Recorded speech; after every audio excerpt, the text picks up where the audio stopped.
From the creators of the popular science show with millions of YouTube subscribers comes the Minute Earth podcast. Every episode of the show dives deep into a science question you might not even know you had. But once you hear the answer, you'll want to share it with everyone you know. Why do rivers curve? Why did the T-Rex have such tiny arms? And why do so many more kids need glasses now than they used to? Spoiler alert, it isn't screen time. Our team of scientists digs into the research and breaks it down into a short, entertaining explanation, jam-packed with science facts and terrible puns. Subscribe to Minute Earth wherever you like to listen.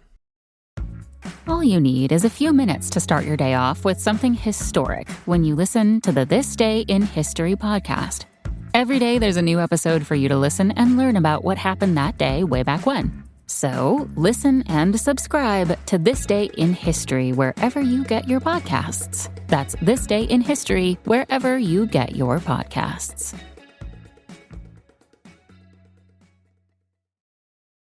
You're listening to an Airwave Media Podcast.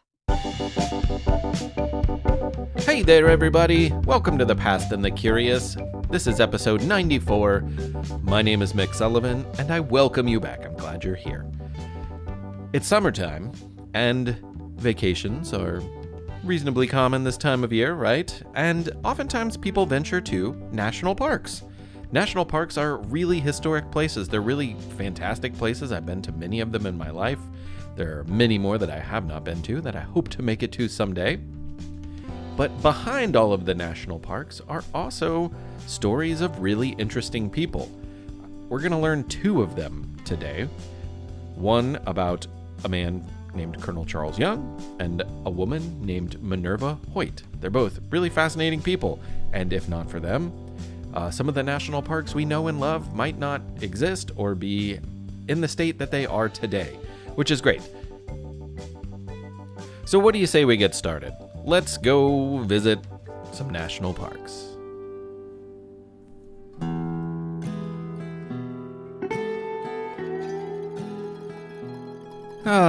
Nothing beats the relaxing and cool calm of a visit to a national park. Try to picture it. The sun, which almost never stops shining, causes the endless dry sea of sand under your feet to heat up to a scalding temperature. There is almost no shade at all, and that burning bright sun is shining on you non-stop. Good thing most people bring sunglasses on vacation. Hope you brought some sunscreen, too, and a bottle of water. Scattered amongst the hot sand are wild, craggy stones, spiky cacti, and some strange trees with a bulbous bundle of pointy leaves on the end of twisted and turning limbs. Living happily on the strange limbs are spiders and lizards and snakes and other wild creatures. Sounds like a dream, right? To one woman, it was a dream come true, and it was a dream she wanted to save more than anything else in the world. What I've described, of course, isn't most people's idea of a perfect park. It's not verdant and green and lush with life. No, what I've described is a desert, and a desert can run hot, and it can run cold, believe it or not. And in this desert, Minerva Hoyt saw true beauty and uniqueness, and she knew she had to preserve it before it was destroyed. But to do that, she had to convince a lot of other people that it was beautiful and worthy of saving. Some people have trouble seeing the beauty of a desert, so she had her work cut out for her. Minerva was born nowhere near the desert. She was born in Mississippi in 1866, where her family was quite wealthy. Her young life was filled with finishing schools and music lessons, perfectly clean clothes, and other matters considered proper at the time for a young woman of wealth. She probably would have never guessed that as a full-on grown-up, she'd be at her happiest when shaking desert sand out of her sleeping bag after a peaceful night slumbering on the not-so-soft ground. Of course, she had a path to take to make her way out there in the first place. So, as a young adult, she moved north, married a doctor, spent some time in New York, Boston, and other northeastern cities. And it was easy to learn in these places. Museums and libraries and orchestras were plentiful. It's not entirely clear what prompted the change, but it seems that at some point the married couple lost an infant son to illness. This may have been what led them across the country to California. A change of scenery in the face of grief is not unusual, and California at the turn of the century was nothing like the big, long-established cities back east. In 1897, they settled in Pasadena, California, which is northeast of Los Angeles, and Minerva adapted quickly to the different culture. Of course, the culture was changing by the minute, as would the city around her. The area grew tremendously in her lifetime. Nearby Hollywood studios would rise to prominence and make movies for the world, and Los Angeles would grow by leaps and bounds with people and cars and businesses and baseball teams. It was a full-on boom in her life and time. She was a social person and a real go-getter, so she spearheaded several charity projects and soon got involved in the art world. She would actually serve as the president of the Los Angeles Symphony Orchestra for a while. But she also loved to garden, and she made herself a really big, fantastic one.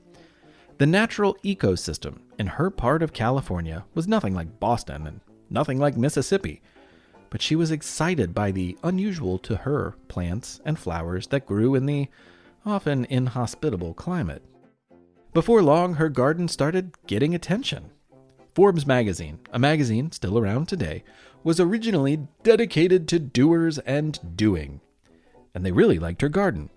Congratulations, Mrs. Hoyt. We are pleased to inform you that your garden has been named one of Forbes's 14 most important gardens in America. Oh, how nice.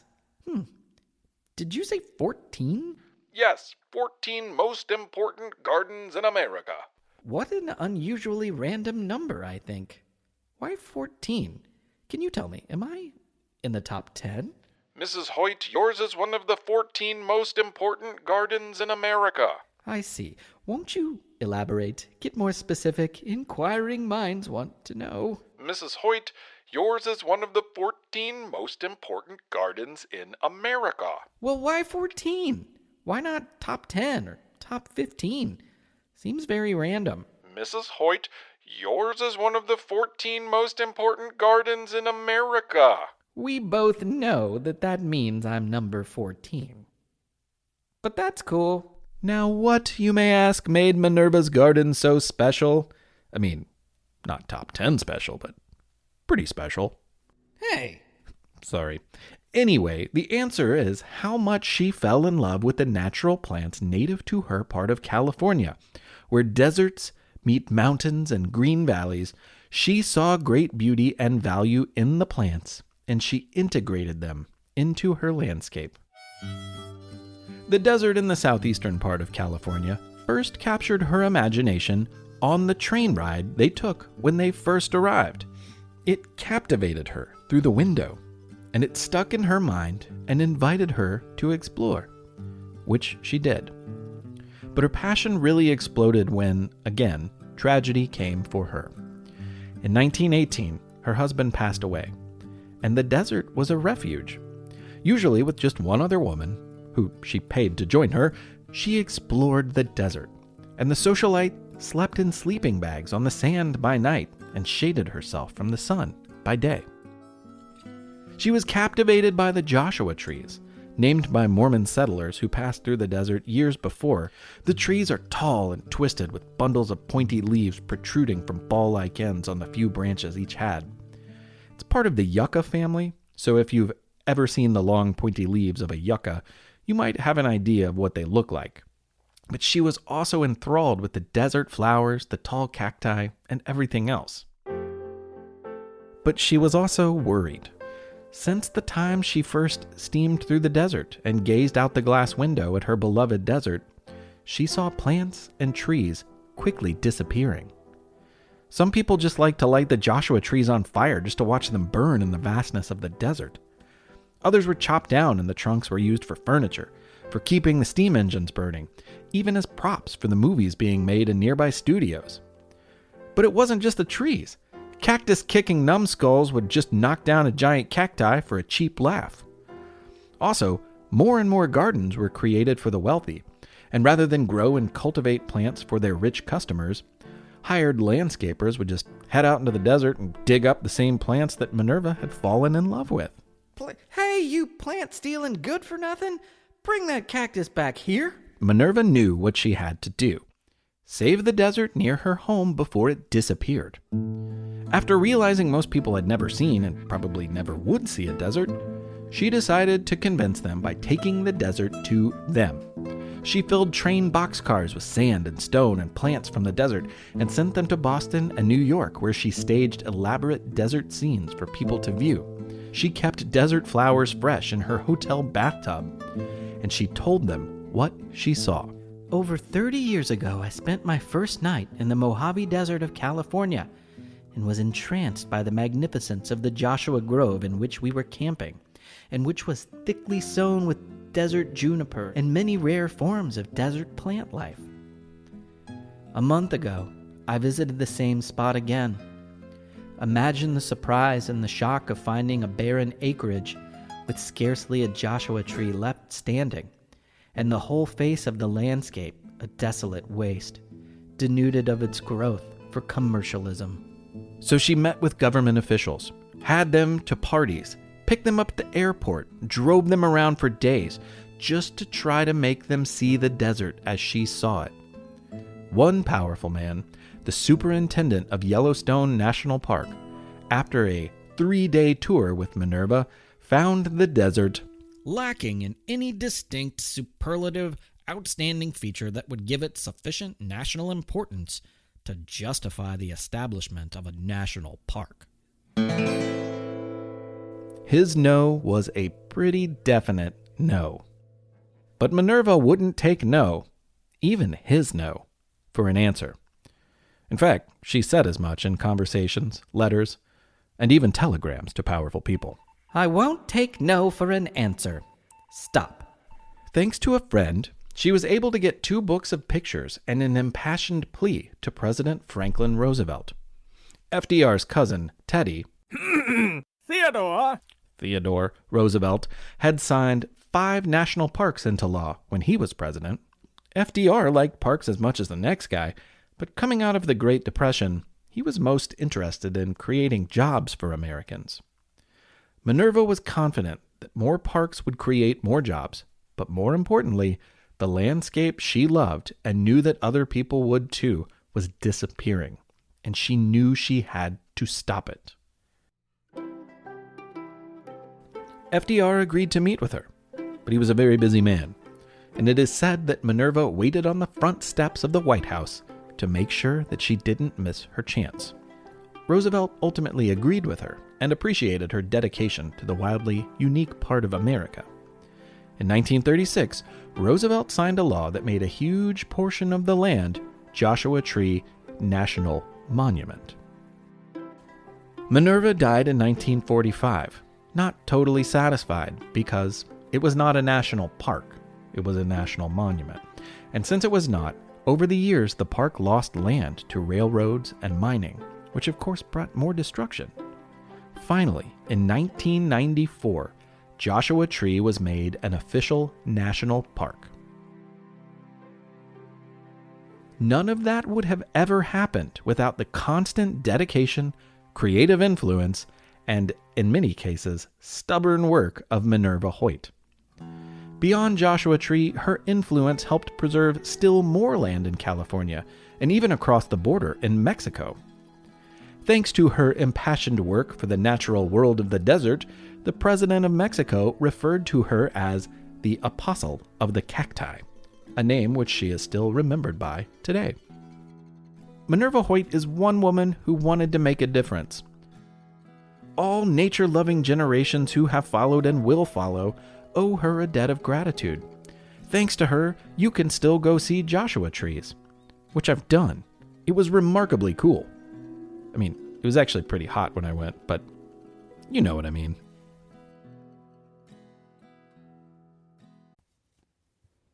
Hi, friends. Are you looking for a storytime podcast with your littles? Something that has some great storytelling and maybe some conversation about it? Look no further. With Storytime with Philip and Mommy, my little guy Philip and I sit down every single day and read a story together. And we, of course, want you to join us. Grab your copy of the book, sit down, let's read it, and let's talk about it. We'll learn new words, we'll learn new ideas, and then we'll learn how we can use those stories in our lives. It's a lot of fun. Classics like Little Golden Books or Berenstain Bears, all the way up through the newest phenomenons like Bluey. We talk about them and we have a lot of laughs. It's a great time and we hope that you can come and join us. So please look for us and subscribe wherever you get your podcasts. Storytime with Philip and Mommy. Thanks so much. We'll see you there. We're the All Creatures Podcast. Each week, Angie and I explore and share amazing details about the many animals we share our world with. Plus, Chris and I are both PhD scientists and educators. So we do the deep dives in the scientific research and then come back and share what we learn in a fun and casual way. We also speak with other scientists, animal experts, activists, and many other conservation enthusiasts from all over the planet. So you can find the All Creatures Podcast wherever you get your podcasts. It's now time for You Have 30 Seconds. And Ethan from Texas takes us to Canada. My name is Ethan, and I am from Dallas, Texas. Justin Trudeau was born on December 25th, 1971, in Ottawa, Ontario. He was elected as Prime Minister for the Liberal Party in 2015 and serving his second term. He was first elected to the House of Commons in 2008. He was then elected as the leader of his party in 2013. 2015, Canadians thought Justin and his party would lose. Were they right? They were worse than right. They were wrong. Justin won, and he currently serves as the 23rd Prime Minister of Canada. Thank you, Ethan. Nice work. It's a lot of information to get into 30 seconds, but you were successful. I love it. If you, anyone else out there besides Ethan, has a You Have 30 Seconds, Ethan, you can send another one in too. I'm not trying to single you out.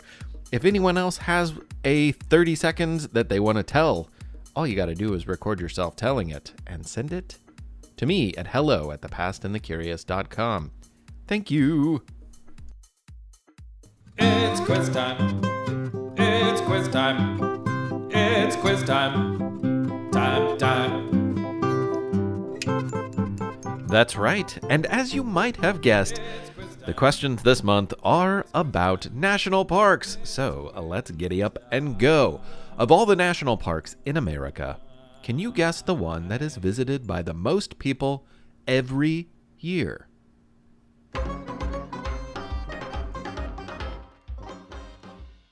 The number one national park is Great Smoky Mountains National Park, which spans Tennessee and North Carolina in the Appalachian Mountains. In 2023, the park welcomed almost 12 million visitors, which is close to 3 times more than the park that came in second place. That is Grand Canyon National Park. So take that, Grand Canyon. Okay, question number 2. Of all the national parks, which one do you think is the smallest?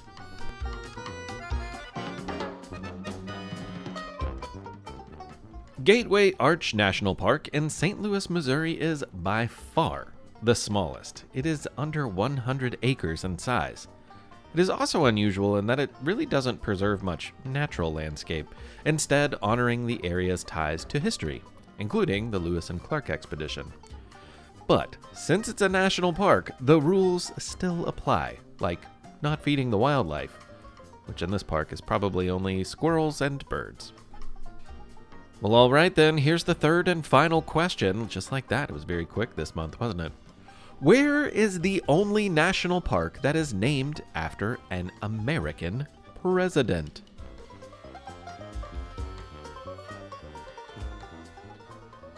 In the Badlands of North Dakota, you will find an official national park dedicated to Teddy Theodore Roosevelt. Mr. Roosevelt loved parks. He officially signed 5 national parks into law as president, but he also helped found the U.S. Forestry Service. Thanks, Teddy. Theodore.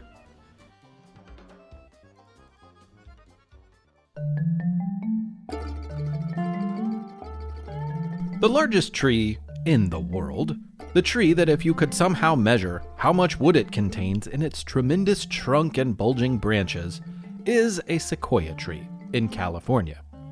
It is known as the General Sherman tree, and while still keeping it firmly and safely planted in the ground, scientists can actually give us a pretty accurate idea of its size measurements. The tree is over 52,000 cubic feet of mass. That's a whole lot of tree.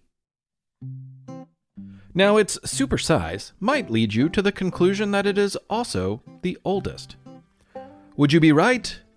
Oh, you'd be worse than right, you'd be wrong. You see, also, thanks to scientists, we know that if we were able to turn back the clock to when the mighty General Sherman tree first bust through the California soil as a teeny tiny sproutling, you'd have to go back in time 2,200 years. Aw, it was so cute when it was a baby tree. 22 centuries ago. Yes, a 2,200-year-old tree. But a tree from before the year 0 is not the oldest tree in the world. Heck, the General Sherman tree is not even the oldest tree in California. There is a bristlecone pine not too far away from General Sherman that is over 5,000 years old. That's over twice as old. Now, the exact location of this amazing tree is kept secret because, well, sometimes people can be knuckleheads and they aren't respectful to nature, or they don't value history, or they hate old trees, or whatever their problem is. Anyway, we don't want anything to happen to it on account of these knuckleheads misbehaving. So the old bristlecone is kept secret. But back to the sequoias. If nothing else, just know that sequoias are really big trees. Some people have actually hollowed out fallen ones and lived inside of them. And in California, there are famous groves of these gigantic trees, many of them bearing names to honor historical figures, like General Sherman, or General Grant, or Booker T. Washington, and Charles Young. And if you're not sure who Charles Young is, well, once upon a time, he was in charge of taking care of those trees. Yes, there were knuckleheads in the last century, just as there are today, and one of his many jobs was to keep people from toppling those old trees. But his life was more important than just being a topple stopper. Not to take anything away from that job, stopping tree toppling was an important thing to do. But the rest of his life was just tremendously impressive. Charles Young was born in 1864 in a place known as Mays Lick, Kentucky. The Civil War was a year from its end, and his parents were enslaved. The idea of a son born into slavery did not sit well with Gabriel Young, Charles's father. So not long after the boy's birth, the elder Mr. Young made an escape across the nearby Ohio River and into the free state of Ohio, where he enlisted in the Union Army with a heavy artillery regiment. This brave act meant freedom for his family, and after the war they settled in Ripley, Ohio. Gabriel Young remained with the Army after the war, which meant he got a bonus and enough steady pay to buy a house for his family. And Ripley was a good place for Charles to grow and learn. It had been an important stop of the Underground Railroad, and in the years after, the community had semi-integrated schools. Charles learned at home from his mother, but he also attended school where he excelled. Anyone who ever met him immediately recognized that he was a very smart kid. When not studying, he was dedicated to learning music. He played both the piano and the violin quite seriously. And when he was a young man, word spread around the town of Ripley that West Point Academy, America's prestigious military academy, would be offering young men in town a chance to take the entrance exam. Charles took it and earned the second highest test score in Ripley. But only the top student was invited, so Charles stayed in Ohio. But the following year, that number one test taker dropped out, and Charles was offered the spot.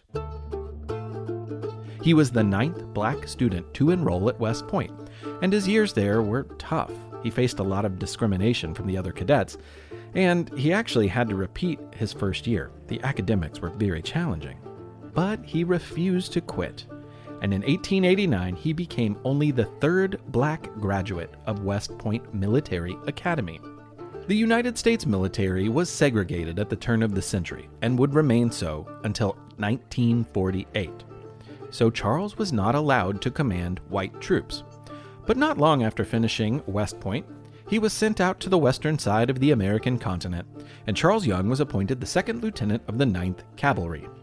This regiment was one of several black regiments that became known as the Buffalo Soldiers. Now, people often wonder how and why they got that name. Buffalo Soldiers is a pretty memorable name. And here's the answer. We don't really know. No one really agrees on what the name means. It probably came from Native Americans in the West, perhaps because of the similarity of many of the men's hair to the dark curly hair of the American buffalo, but we're really not totally sure. Ever since the years following the Civil War, the men of Young's regiment, along with a few other similar groups of soldiers, have been known in legend and song and history books, and of course, in their own day and time, as Buffalo Soldiers. Charles hung with the Buffalo Soldiers for a while, but after a few years, he was sent back to Ohio to teach at Wilberforce University, where he worked and became friends with important black thought leader W.E.B. Du Bois. And for 4 years, he was an important part of the faculty teaching military science, but of course, still finding time to indulge his love of music whenever he could. And then, in 1903, a new assignment came. Over a decade before, back in 1890, then-President Benjamin Harrison signed a law that made much of the Sequoia Forest in California a national park. Sequoia National Park, as it was officially named.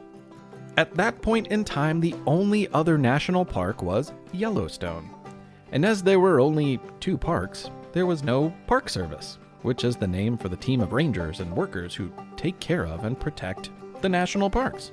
So the job of running, protecting, and improving the parks fell on the United States military. In 1903, Charles Young was reunited with his regiment of Buffalo Soldiers, and they were all sent out to the tall trees of California as caretakers. And since Charles was in charge, he became the first black superintendent of a national park. Charles Young, of course, was a man of action. He didn't like sitting around doing nothing, and he didn't like for his troops to be dawdling either. So he made big plans. The regiment before him had been working on a road, but you'd never guess it. It wasn't much of a road at all. It didn't go very far, and it was certainly not smooth. There was practically no way to get people into the national park to fall in love with the incredible surroundings. Charles Young wasn't going to let that same thing happen under his watch. By the time he left, you can bet that road was done, and it was wide and smooth and went far enough to take people right into the heart of the park. And as soon as his team was done, the number of visitors to Sequoia skyrocketed. And once there, they also found new trails expertly blazed to take them to some of the most amazing sequoias. And of course, Young and his men had to chase off their fair share of poachers hunting animals that were off limits, and not to mention knuckleheads with saws and axes who thought that trees would make good lumber. This is a national park now, baby. You gotta take that nonsense somewhere else. We're stopping the toppling. Besides, do you realize this tree's older than your great-great-great-great-great-great-great-great-great-great-great-grandma? Have a little respect, please. Before he finished the job, Charles Young recommended that a handful of trees be named in honor of important people. The majestic and giant timbers would serve as great memorials, and also another attraction for the visitors. But, he said, people should be careful about who they choose to honor. The people of the area, grateful for Charles Young's skill and leadership and dedication and hard work and beautiful roads, immediately said they'd like to name a gigantic sequoia tree after him. That would be an honor, Charles told them, but he advised them to really think on it. If they still felt that way, in 20 years, he'd agree to it. In the meantime, he chose to name one of the sequoia trees after Booker T. Washington. His military career continued on. He served as an attaché and an advisor in Haiti, the Philippines, Dominican Republic, and he worked for years in Liberia. With each promotion, he set a new benchmark for black officers in the United States military. And when he was made a colonel in 1917, he would remain the highest-ranking black officer until his death. However, that same year, 1917, began an unhappy segment of his professional life. Woodrow Wilson was now President of the United States, and he was determined to keep the Army segregated, especially as World War I began to take shape and America's involvement seemed likely. Commanders were told not to send Charles Young to lead troops in Europe. So, when Colonel Charles Young underwent a physical examination, a few health issues were the perfect excuse for the Army to put him on inactive duty and keep him from the war. Charles Young was furious. It was his duty to lead troops in France. It was what he had worked his entire career for, and he knew he was the right man for the job. After a year of trying to prove his health and fitness with letters from doctors and arguing his own case until his hand was cramped from all the writing, he was still denied. The Army had no use for him after all this time. So, Charles decided to prove it to them in another way, with sheer might and determination. From his home in Wilberforce, Ohio, he set out, in the middle of the summer, mind you, on a grueling solo horse ride from his front door to Washington, D.C. It was 16 straight days of riding in the heat and weather, sleeping on the ground, and no doubt grumbling to himself about the injustice that was done to him.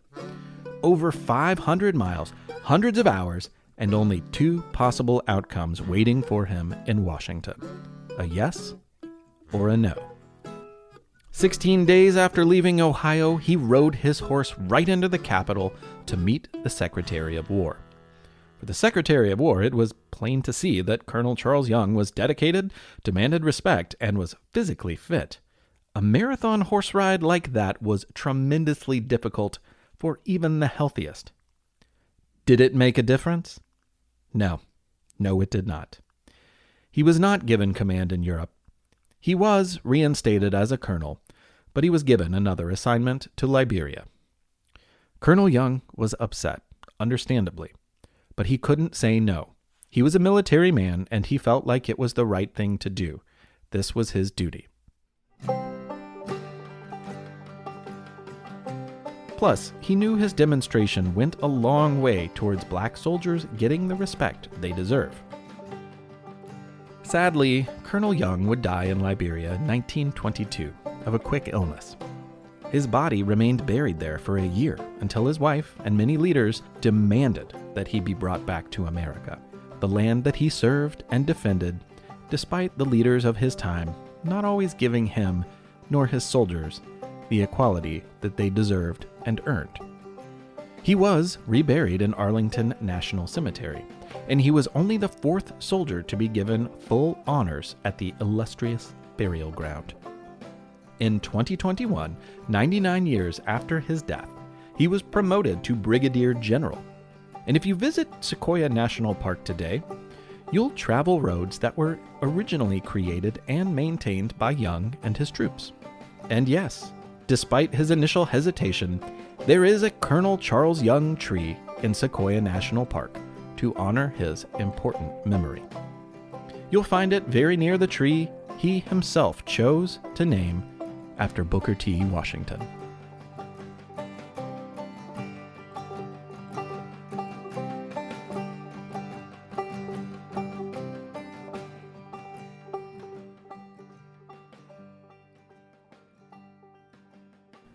Well, thanks, everybody. That was episode 94 about national parks.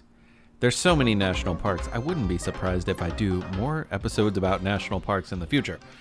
But I can tell you right now that with the summer up ahead, the Olympics, I'm going to do something Olympic related. And I'm looking forward to it very much. I have a couple really good stories that I'm eager to share. But right now, I'm eager to say thank you and hello to a few people. First off, Evie and Eric in Oregon. Hello to the two of you. Thank you so much for your support, your Patreon support. It helps keep the lights on. It helps keep me making the show. I do, after my kids go to sleep. It's later and later these days, let me tell you. Anyway, Evie and Eric, thank you so much. I'm so glad that you are out there listening. And Kennedy from Gaithersburg, Maryland. Hey there. I'm glad that you're listening too, and I hope you find this episode enjoyable and the episodes that I have coming your way in the future the same. And also, two very cool things happened. I got to meet a fan who visited the Fraser Museum, Caleb from Cleveland Caleb, as I think I called him. He was on his way to Mammoth Cave, and he really liked the episode that we did about Stephen Bishop. And speaking of that, I also got an awesome picture last week of Katie and Hank, a brother and sister duo who listened to the show. And they were also huge fans of the Stephen Bishop story.